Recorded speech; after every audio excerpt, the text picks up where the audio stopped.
Hi, I'm Brennan Klein. Welcome back to Take Two, an investigative journalism podcast looking deep into the previous week's episode of Alternate Ending.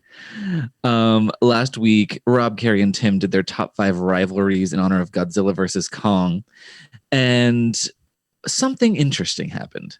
So while Carrie included a nebulous Twilight entry on her list, Rob was going to include one, but he pulled it at the last second. So I think we need to dig deep into this story, figure out the backstory and the motivations behind this. So I brought on Rob for his very first stint on Take Two. Welcome to the show, Rob. How are you doing? Thank you. Oh, gosh, it's so great, Brennan. It's nice to just be able to sit back and turn over the hosting responsibilities. Long-time listener, first-time guest. I'm very excited. Yeah, no, we've been, I wanted to get you on last time because I was like, we had Carrie, we had Tim, and I was like, we got to complete the trifecta, but Carrie hadn't seen Rocky, so it was like, and also I hadn't seen Rocky, so I was like, this does need to happen first, probably. Yeah, and I haven't been avoiding it, but I have been leaving you some breadcrumbs throughout the episodes. Like in the back of my mind, I know you're listening to all of our top 5 episodes, listening for things people haven't seen. So I've been trying to not guide you, but you haven't went for any of my breadcrumbs. Like there was the Road to Wellness, I think I left in there. I thought for sure Thelma and Louise might get some interest from you, and then what was it, the Brad Pitt Across the Tracks film, but that one's harder to come by, so I can understand why that one. Plus, yeah, I wanted you've been through Tim, Carrie twice. Like it's time for me to step up to the plate. It is. Well, and look, and here's the thing. It's one of those situations where it's like, the more you want to make something happen, the less it's going to happen. You just gotta get out of your head, just play the game, and whatever I pluck out will be natural, and then that'll be the way to get you in here. Exactly. And this time it's Twilight. Like my shameful love. Yeah. Okay. So, do you love Twilight? I do. We specifically, we watched the first movie, but we're kind of going to talk about the Jacob Edward dynamic as a whole and in general. So, you do love Twilight. Do you love this movie, or do you love all the movies or the books, or like what's your experience with Twilight? They've all blended together for me because it has been I haven't seen it since. I mean, I saw them when they were released, and I haven't revisited them since. So, seeing the 2008 Twilight again, it was comforting. Like I remembered what I loved about them, and at least the first one. And I don't even know if the first one, it doesn't quite get to the Team Edward and Team Jacob dynamic as much. It plants the seed for it for sure. Mm-hmm. But I just love the cheesiness and it's a soap opera. It's comfort food for me. And I know we did the last top 5 was Rivalries, and I think the reason why. Part of it was shame. Like I don't think any lover of Twilight, unless you've got you own T-shirts and stuff of Team Edward, Team Jacob, you're not going to go on the record to say that you like it. But so that was part of it. I felt a little shameful. But when I really thought about, as we went through other people's criteria, I really stood by the idea that I don't feel like Jacob. I never read the novels, but I felt like in the movies, I never felt like he had a legitimate shot at Bella. So that was the big reason to pull it off the list. I love the rivalry that it created. I mean, it took over 4 or 5 years of our lives. Like we were hearing of Team Edward, Team Jacob. I mean, it was a meme before memes. So it definitely was worthy of being on there had it not been for the fact that I just couldn't justify the Team Jacob aspect, because you may like him, but I never felt that there was ever an instance that Edward was going to lose out to Jacob in the Bella love triangle. Oh yeah, they don't look, the Twilight movies never push too hard to have an actual conflict or danger to this love story failing in a big way. Okay, so were you Team Edward or Team Jacob? What are your feelings about that? Like, if you had to have, one of them be like the ultimate love interest, is there one that appeals to you more? Gosh, looking at this first one, Edward is so dreamy, man. He is so good looking. I need to maybe rewatch other Robert Pattinson films, but the lighting that they do and the colorization. I don't know what it is. It's the looks, the gazes that he has. I don't know. He is so dreamy. Now, we did not get a shirtless Taylor Lautner in the first Twilight. And I remember I'm a big body image. Like I grew up on 80s action films and Schwarzenegger, Stallone. So like I think deep inside me, I have this, Brad Pitt, obviously. So like there are these like muscles really work for me for some reason. And I remember when, and especially knowing that Taylor, I don't know how old he was. I was like, how does this boy get this physique? So there was that aspect for working in Taylor's favor. But I mean, physique aside, like, I don't know, there's just something with something with Edward going on where it's just the aloofness, the quiet, like you can turn him, you can make him love. Like there is something haunting about that. And gosh, the way that it's shot really makes you feel it for sure. So I think in the end it's Team Edward, but I'll throw Team Jacob some glances. Okay, some lustful, sweaty glances. Yes. I'm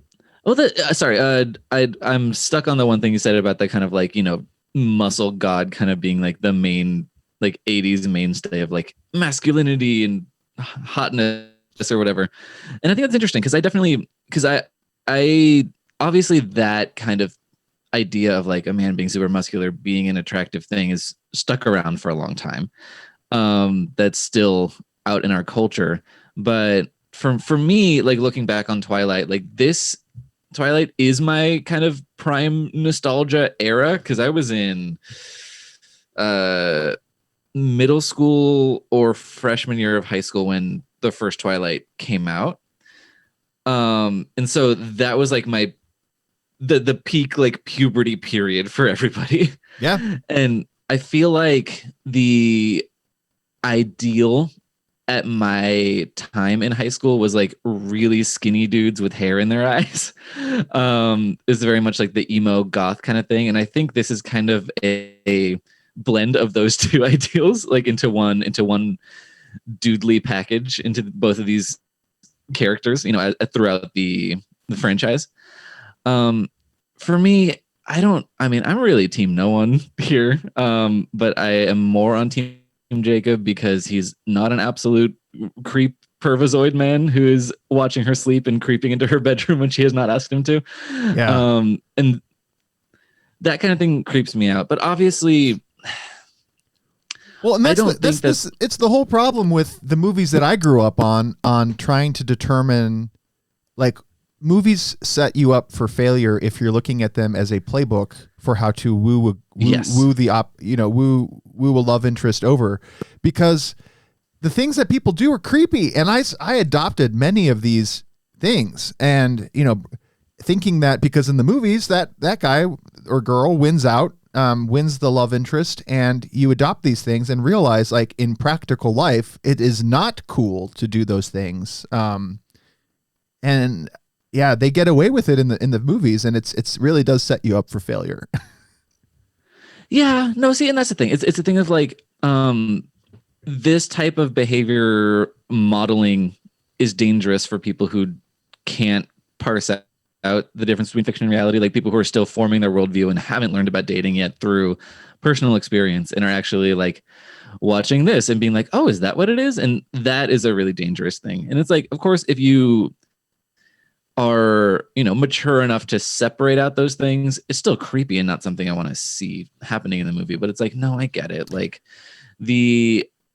there is always an appeal to the kind of like damaged boyfriend that you can fix and your love is the only thing. It's like that's not my thing, but I understand it being appealing and why it's such a backbone to this kind of tragic love story. Well, let me share a story of how deep-seated the problems were for someone, developing, how relationships should work. Is I really undermined for the longest time women's sexuality and female sexuality.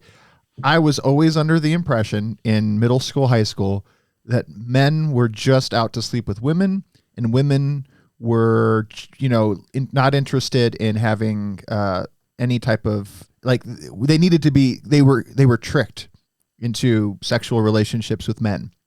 And that may be, there are certainly instances of that, absolutely.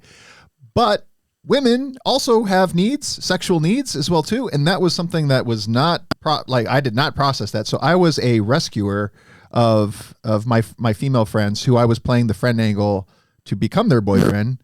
And whenever there was a romantic interest or like a house party and there was some sort of like makeout session about to happen, I had it in my mind that my female friends were being tricked into these situations, that they were going upstairs to make out or beyond making out. And I needed to like break that up somehow. And I needed to come and rescue the situation. And then I became very awkward in doing so. Yeah, that's the Ducky approach. Yes, it was very much the Ducky approach. Would not recommend. Will make no one happy. But yeah, no, that's the kind of thing where it's like you can't look at Twilight and not talk about that kind of thing. At least glance in it at it and acknowledge it, because it's like, oh, there's some shit that is not going to help anyone in here. But again, not that you should step away from it, that kind of behavior being a red flag in reality, but if you can step back from it for the purpose of the movie and just like look at what the movie is trying to accomplish, it is doing a lot of things. A lot of things. Yeah. I think a lot of things poorly and a lot of things well. It's not, I don't claim it to be a great movie, but I liked watching it. And I actually think Catherine Hardwicke's take on this, certainly better than the next director. I think I like the Eclipse, the final two. Maybe the best. Breaking Dawn, probably better. Like if I was ranking, it would probably be Breaking Dawn, this, then last Eclipse is kind of, I think, how I would probably rank them. But they probably all deserve a rewatch. I don't know. What do you? Where are you on? I don't know if you recall them enough to remember. This is like not a whole lot happens. I guess there's stuff that happens in this one.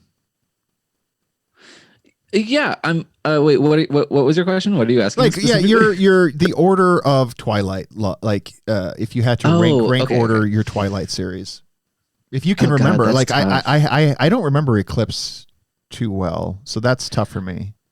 Eclipse is very much a bridge between the first half and the second half of this franchise. Eclipse, I think, is where the Jacob and Edward thing comes to a head the most, and that's where Jacob kind of starts to back off, and he doesn't, obviously, I mean, in Breaking Dawn is when Bella and Edward literally get married, so he has lost at this point. So I think, yeah, Eclipse is really where the love triangle is what the movie's about, and that's never the most interesting thing about Twilight, because of, like what you said, Jacob's never really portrayed as any sort of actual alternative for Bella. Yeah, I think for me, the first Twilight is the best, or at least the most enjoyable, partially because it's such an iconic thing, and there's so much about it that's so built into the kind of, well, for better or for worse, built into the fundamental, like, kind of pop culture narrative of the late 2000s, that it is really fun to revisit. But then I'd say Breaking Dawn 1 and 2 would be next on my list. I think the Breaking Dawn Part 2, the end credit sequence, is really, really satisfying. And I think every big franchise should model its credit sequences after that, because it's really lavish and it credits every single character that's been in every single movie. And it's really gorgeous. It's fun to watch. And I know it very well because I worked at a movie theater during the premiere of Breaking Dawn Part 2. So I had to be sweeping up popcorn during the credits every single time. So I memorized like every word of all 4 songs that play during the credits. Yeah. Speaking of songs, I don't know if Robert Pattinson had musical credits in those, but he's good. I really like his music stylings. He's got the folk indie singer-songwriter vibe happening, at least for the first Twilight. I enjoyed the music placement in the first Twilight.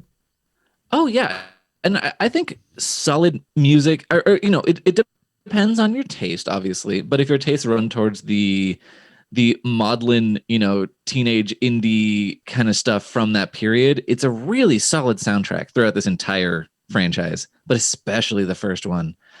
Like the moment where he kind of like prevents the van from crushing her into bloody goo, and that Collective Soul song starts playing, "Tremble for My Beloved," I think is Yeah. what it's called. Yeah. It's some good shit. Um, and obviously there's a song playing at the dance, the "Flightless Bird, American Mouth" by Iron and Wine, which was super popular at the time. I think the one Twilight song that got super popular that I don't love is the Christina Perri one, where it's like, uh, 1,000 years. I love you for 1,000 years and 1,000 more. Yeah. Shamefully, my daughters and I like to sing that song together quite a bit. The Tremble for, I had to look it up because the Collective Soul song, I keep thinking like, wasn't that from like the 90s? And I think it is. Yes. So that's it is interesting, an interesting choice, but it stands out.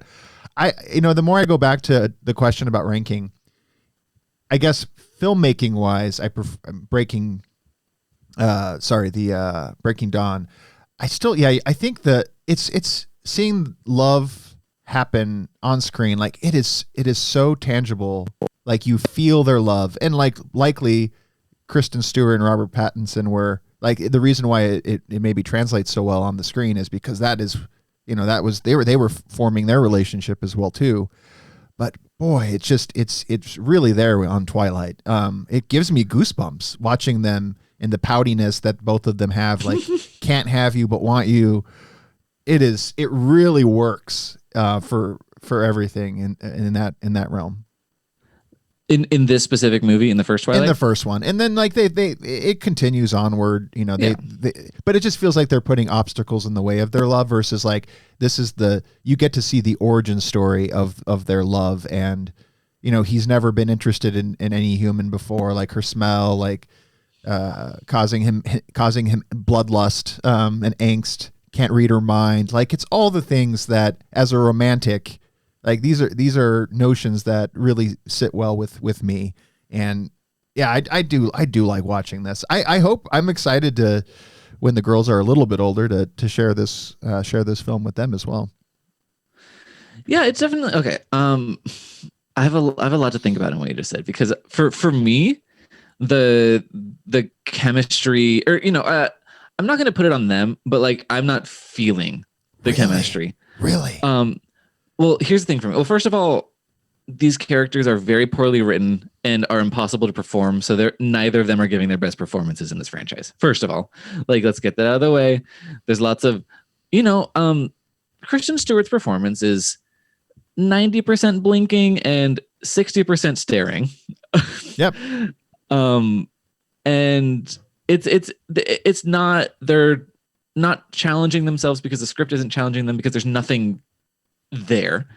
But regardless of that, chemistry is a different kind of thing that can be separate from performance in a certain kind of way. But for me, watching straight people fall in love, I really need to be convinced. I need the movie to do the work for me, because I fundamentally, in my heart, don't understand why a straight woman and a straight man would want to be with each other. Just because That's really interesting. That's interesting because, and I wonder how much of it. I mean, the movie. I mean, it's Bella narrating, right? So the audience surrogate in this case is Kristen Stewart's character. So I guess I wasn't as much. I didn't care too much about her. Because I was her surrogate, I put myself in her role, and I was like, I want to fall in love with Edward. I want an Edward. Well, yeah, and that's literally the function of the character of Bella, Right. also. Right. So it worked for you, and that's awesome. But I think you have an inroad into being a straight person, Right. which I think helps. Because for me, like, well, also, I mean, just general love stories that are based on physical chemistry, which I genuinely think that Twilight is based on. It's just she loves him because Edward is beautiful. I don't see any qualities in him that are worth loving otherwise, other than the like damaged, broken spirit who's like super cool and you want to fix him. No, it's very superficial. Very superficial. I mean, I was trying to rebut it with something from the film, but But there isn't any. there isn't anything. It's youthful lust, and Yeah, of course. that's it. Well, see, there's the thing of like it's youthful lust, and also because they've been together for like a month, and she's like, I want to be with you forever. Turn me into a vampire so I can be undead and just be married to you. And I'm like, you have known each other for not that long. It's just a lot. And I think obviously, like, I really like Romeo and Juliet. I mean, I like it more for the poetry of it than for the plot of it. But I think and that love story is the exact same. It's literally based on looks. It is a kind of forever kind of doomed love tragedy that forms over a week or whatever. But I think it works in things like that because Romeo and Juliet is more of an epic poem kind of thing rather than a more straightforward narrative object. And Twilight is a very straightforward narrative object, and that being the central love point of 5 movies just doesn't click with me necessarily. We were talking about before the show physical media. I mean, Edward likes physical media. He's got a nice collection of records in his room. So that we learn a little bit about it. I'm still trying to find some good points. Yeah, that's about all I got. You're right. I don't know anything about him at all. Yeah, no, he loves Debussy. He loves question mark baseball. Yeah, baseball. Yep. He loves Bella's smelly blood. Mm-hmm. Mm-hmm. And that's about it. Yeah, when you pressure test it doesn't really add up. But yeah, I still, gosh, I don't know. It gives me the goosebumps. No, and see, that's the thing. I think that's fair because, again, it is the Romeo and Juliet thing where it's like if you're willing to buy into it, you're there. But for me, I need a movie to show me actual reasons that people are in love with each other, and that's the thing that I want because I'm a little more. I guess I'm a little less of a swoony romantic, and I'm more like I feel like I'm romantic, but I'm a little more pragmatic about that, about my approach to love and romance. Where I'm like, This doesn't work for me. But also I didn't bring us here to specifically bash Twilight as much as there are bad things about it, including the total lack of control over continuity editing in this movie. There are all kinds of shots that are just completely breaking what the master shot is showing. Just really fundamentally bad editing in a way that I did not notice in 2008.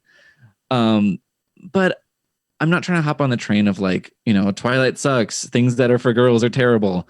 So we already talked about the soundtrack and the love story. Is there another element of this movie that was fun for you to watch, that you really enjoyed, or that you thought was genuinely good, that surprised you, or what's going on? I do like that they try to set up, and I think there is some continuity with the other friends in school. I like high school dramas. So getting to see, Mike and, Anna Kendrick. I don't know if this was, I don't think it was her. Maybe it was her first performance. I mean, the supporting cast is really solid.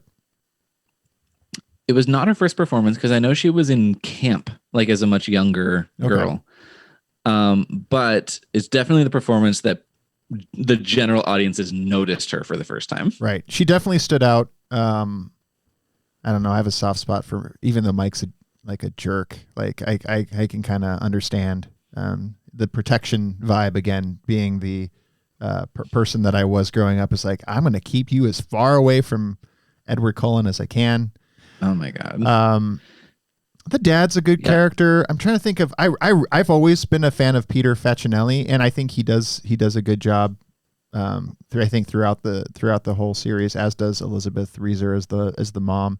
The other siblings are interesting. I've never been a big fan of the muscle bound guy. We were talking about muscles. Kellen Lutz. Yeah, he does nothing for me at all.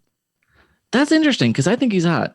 Not necessarily in this movie. Yeah, I've seen some of his other work as well too. Well, he's in The Comeback, the HBO show with Lisa Kudrow. I think he's hot in that. He's hot in the whichever Expendables movie he's in.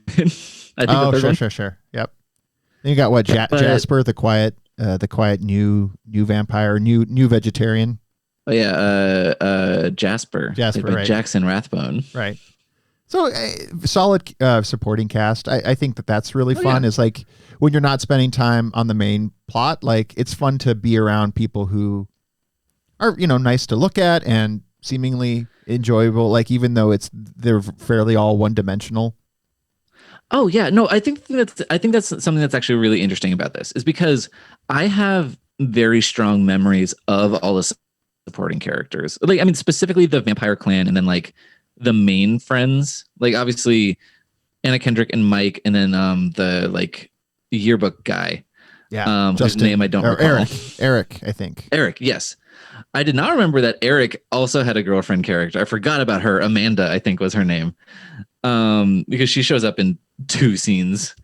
But I have strong memories of these characters, and it might just be because of like lasting through the franchise and having seen them all. And so, like, they obviously do well. At least the vampire people do slightly more things later on down the road.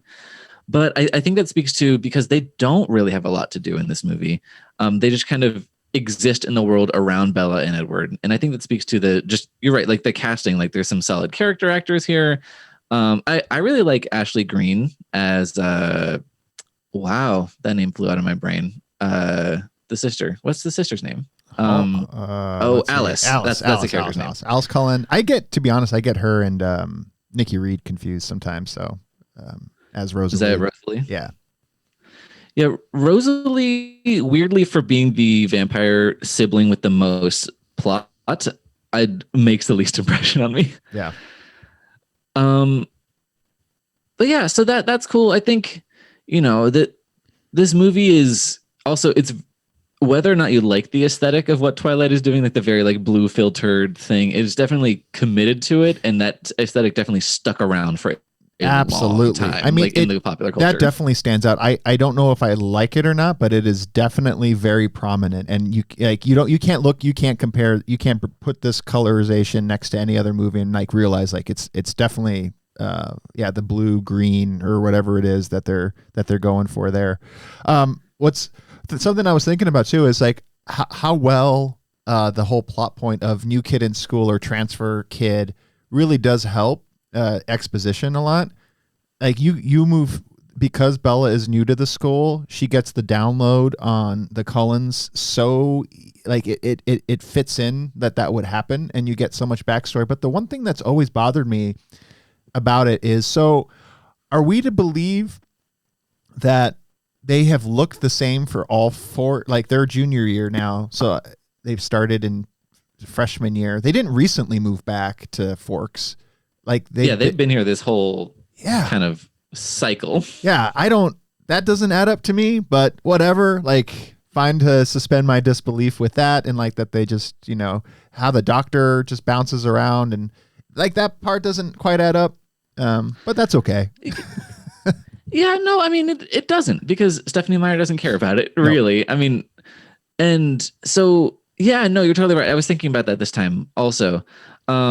I mean, look, I knew a kid in high school who was like 6 feet tall and had a beard in his freshman year, and that was just kind of where he had plateaued already. Like sometimes puberty hits early, but yeah, that whole situation, the web of lies around them seems like it could really easily crumble. It's like, okay, yeah, so this foster dad has 2 sets of children who are fucking each other. Right. Like this is a lot to take in, and everyone's just like, yeah, it's cool. Don't even worry about it. It's a town of 3,000, but yet like this is not what the high school of a town of 3,000 in my mind. Oh my God. I was saying that every 30 seconds in this movie. Yeah. This is not like they go from diner, but all of the kids are not kids that would reside in a town. Like I haven't been to a high school in a town of 3,000, but it just seems like everybody must be a high school kid in this town of 3,000.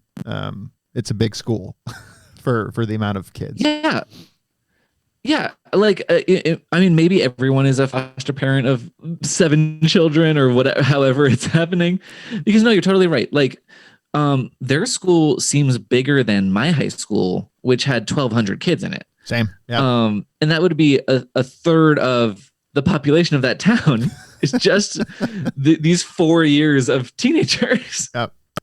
Have you ever in your after seeing this any interest in going to Forks, and like I don't know why, but I haven't done that very much, like seen where movies were made, but I have it on my kind of bucket list. It would be fun for me. Like in this, for some reason, I like the Northwest anyway. So I've often thought about like, oh, it'd be cool to visit Forks or where, where this was filmed. I can't say I have that same feeling. I mean, I do like the Pacific Northwest. I love Seattle. I love Portland. And if I was already in the area and I was like right by Forks, I'd be like, okay, sure. Like I'm theoretically going to a wedding in that area. Yeah. If I have my vaccine and whatnot, so maybe I'll stop by and send you some pictures. Yeah, take some snaps from you, like busting through like an open meadow where the light hits you, and I want to see like, look at me, I'm ugly, I'm disgusting, and I want to see sparkling. Oh yeah, no, that scene is iconic in so many ways. I really irritated my boyfriend who was watching this with me over Zoom. Hi Ben. By quoting the entire scene as it was happening. It's just so embedded into my like cultural bedrock of memory. But yeah, no, I would say Forks maybe is not something that's like super important to me, but going to filming locations is super fun. Like, I live around LA, so there's a lot of stuff to see. I mean, like literally driving. I mean, well, I live in Long Beach. Where they film a lot of stuff. We found out through trivia night, which I sucked at that category. Apparently everything's filmed at Long Beach, folks. Oh, absolutely everything. Like I'll be driving around and be like, oh, that's the diner where Hilary Duff worked in A Cinderella Story. Or in like, oh, there's the American Pie High School. And oh, there's the Buffy in Beverly Hills 90210 High School. And just like everything is here. But yeah, no. So that is super fun. And like in LA, I'm a horror person, so like I'll go to the Elm Street house, which is right off of Sunset Boulevard, which is crazy. Wow. It seems so tucked away in the film. Yeah. But yeah, that's crazy. It's right off of Sunset. Yeah, like you turn right off of Sunset and suddenly you're in suburban Ohio, basically. And then on the other side of Sunset is the house where Jamie Lee Curtis is babysitting in Halloween. And so, that kind of stuff is really fun. So, I would recommend, film location tourism to you, because that seems like something that you would really get a kick out of. But Forks itself, like, sure, why not? Yeah, I guess. Like if I'm in the area, I'll go visit that, and then I'll go visit the last Blockbuster at some point in Bend. Mm-hmm. Okay. So we got distracted. Oh, I mean, while we're talking about the school, which we were, 20 minutes ago, their school has a salad bar. This school is so well appointed. Like that bothers me way more than something like the cryo chamber in Freaky.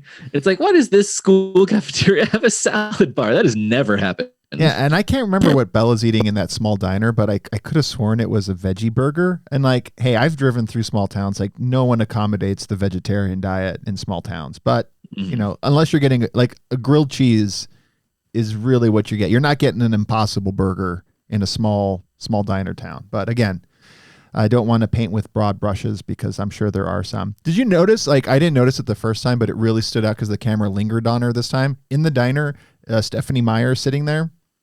Oh yeah. Stephanie Meyer isn't recognizable to me, but because the camera like lingered on this random person getting their cup of coffee, I had to go look, and I was like, I bet that's Stephanie Meyer. Oh yeah. No, yeah, it's one of those things like if you're watching, well, I mean, like when you're watching, as you do when you're watching Mamma Mia and Mamma Mia, Here We Go Again, like I do all the time.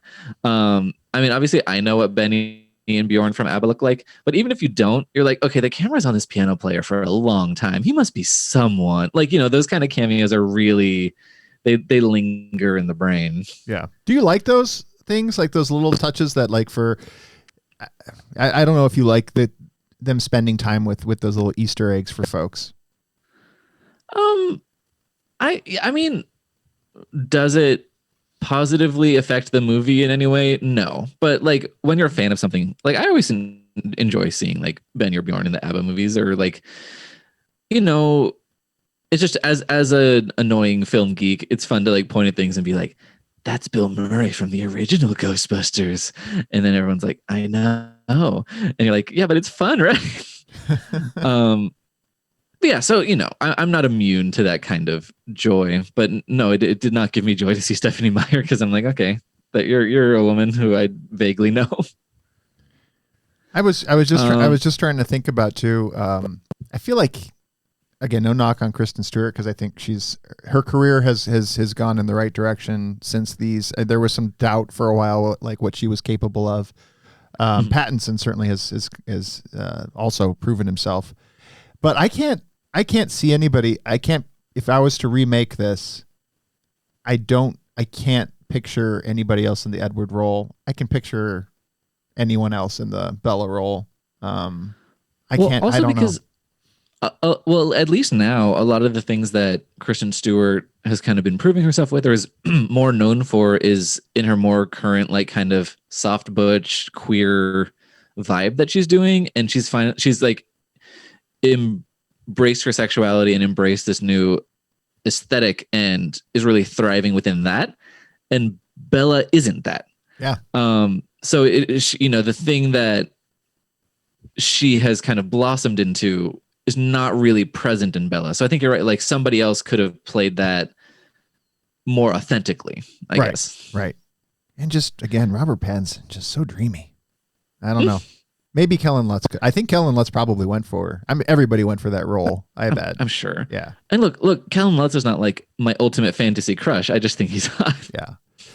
There's a lot of people who are hot, especially in these movies. I've had a question about these movies. Maybe you can help me out with fan fiction. I don't know how much you know about fan fiction. Obviously, this was turned into 50 Shades of Grey. 50 Shades of Grey. I've not seen that, but I don't understand what fan fiction is. 50 Shades of Grey seems so far removed from what this film is. Like, I don't know how it like, is it fan fiction because the writer said, like, I made this based on my experience with Twilight?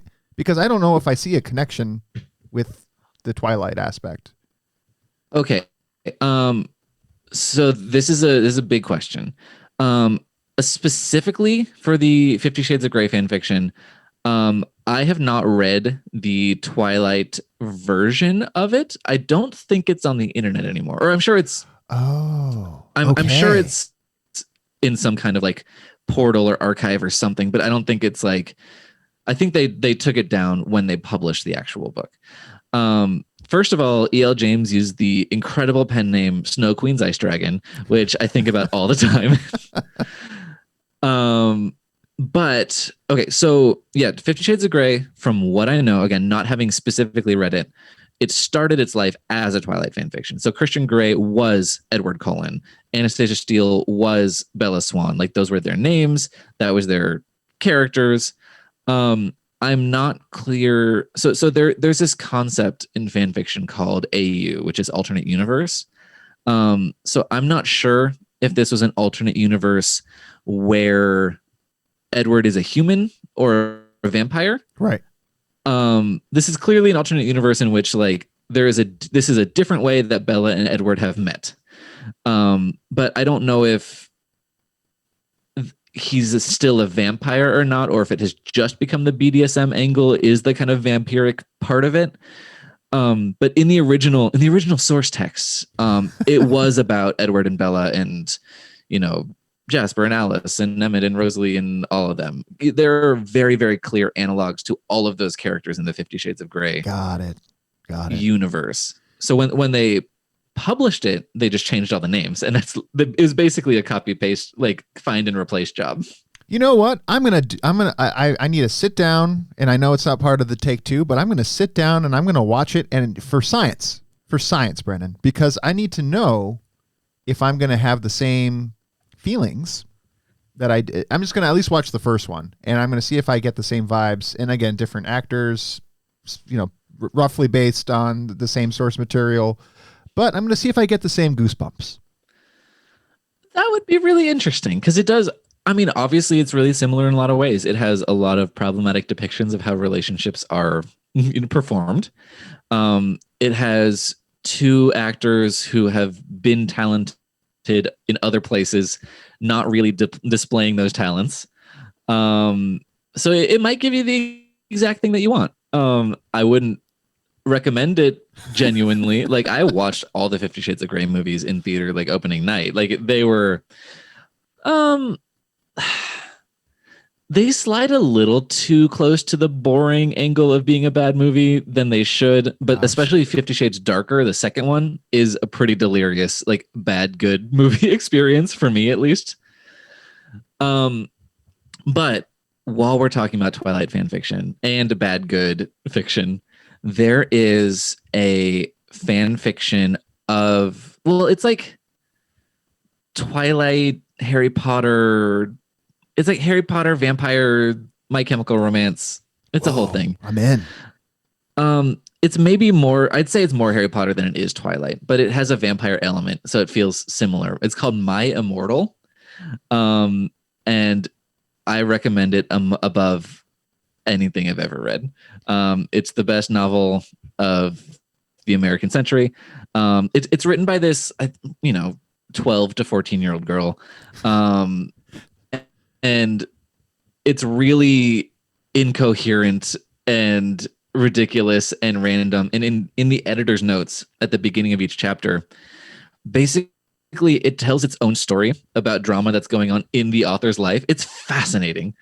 Because at the beginning of all the first 8 chapters of it, she thanks her friend Raven, I think, for helping her edit it. But then clearly she starts having a fight with Raven in the later chapters that she mentions in the editor's notes.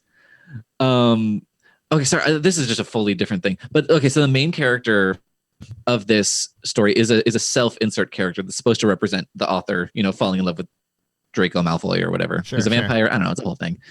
But that character is named Ebony Darkness Dementia Ravenway.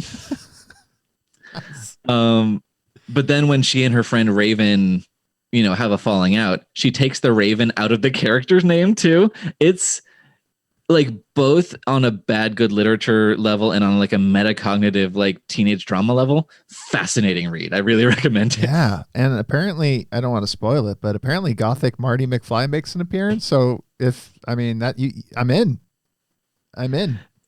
It's very special. Anyway, that was totally got sidetracked. No, that's okay. I need to know about this subculture. There is this world of folks writing these fan fiction novels, and it's fun. I guess. That's cool. Yeah, and not to be too judgy, there is some terrific fan fiction out there. The 2 that we have talked about are just not good examples.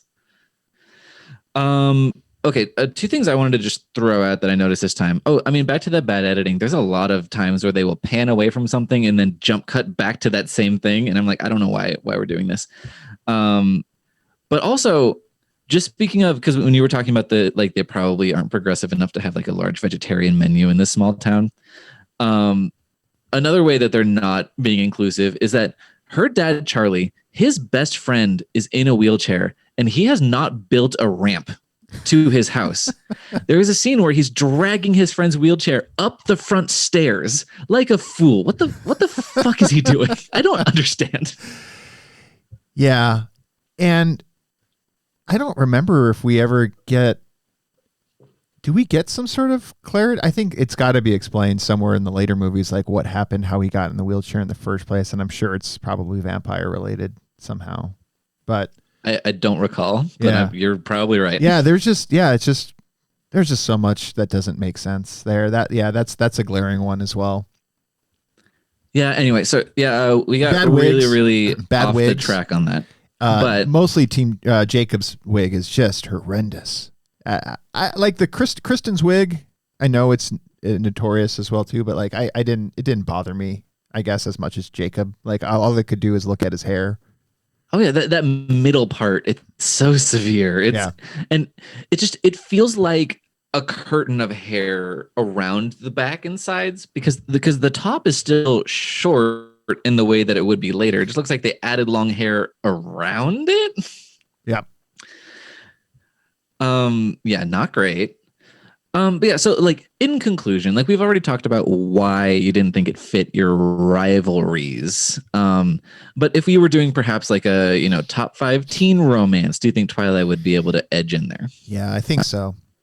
It like 10 top 5 movies that give me the goosebumps, like wanting the two characters to just go fuck already. Like that would be this would make the list for sure. Like it's just like get it over, like get to them be getting together now, like at some point. Like that would be this would neatly fit into there. And I'm trying to remember if it's I don't know if Twilight's, I don't recall it making a top 5, at least for the criteria that we've set thus far. But it was on there, and I still stand by removing it because of the logic that I had was like and to be a rival, like you really need both parties need to have equal potential for outcome, and I just never for a minute thought that Jacob was gonna win her over, even not having read, like just going into it blindly into the movies. I never felt that the relationship was at risk, nor did I really want them, like her to end up with Jacob at all, because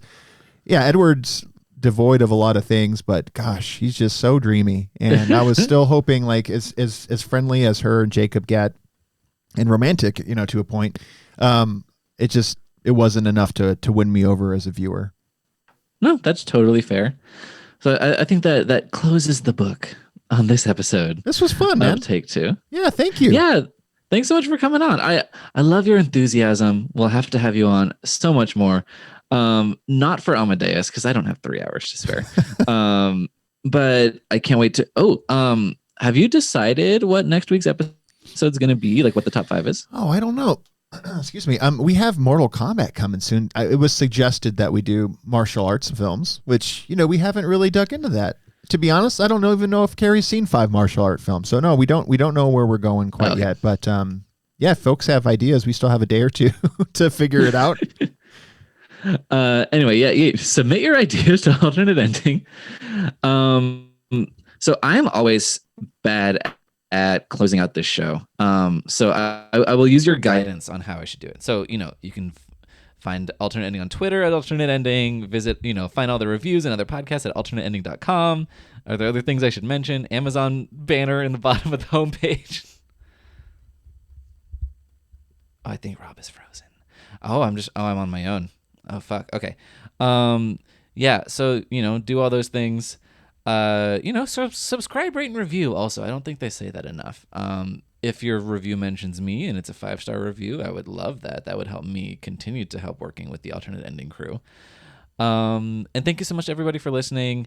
I hope you enjoy whatever the upcoming top 5 is. It's going to be very fun, and it will spawn a whole new take 2 as it happens. So see me in 2 weeks. Also, you can check me talking to Rob and Carrie about The Falcon and the Winter Soldier every Wednesday. We just did episode 3 and 4, and then we're going to close it out with the last 2 episodes in the coming weeks. So check that out. And bye, everybody. Oh, I'm back. Yeah. Hi, Rob. How about I saw you froze, so I just kind of closed it out. See, that's the best way to end, right? Like you were looking for a way to end. How about my Zoom just craps out, and then you just have to do it yourself? Yeah, I think I did a good job. So very good, man. I think we can leave it at that. Well,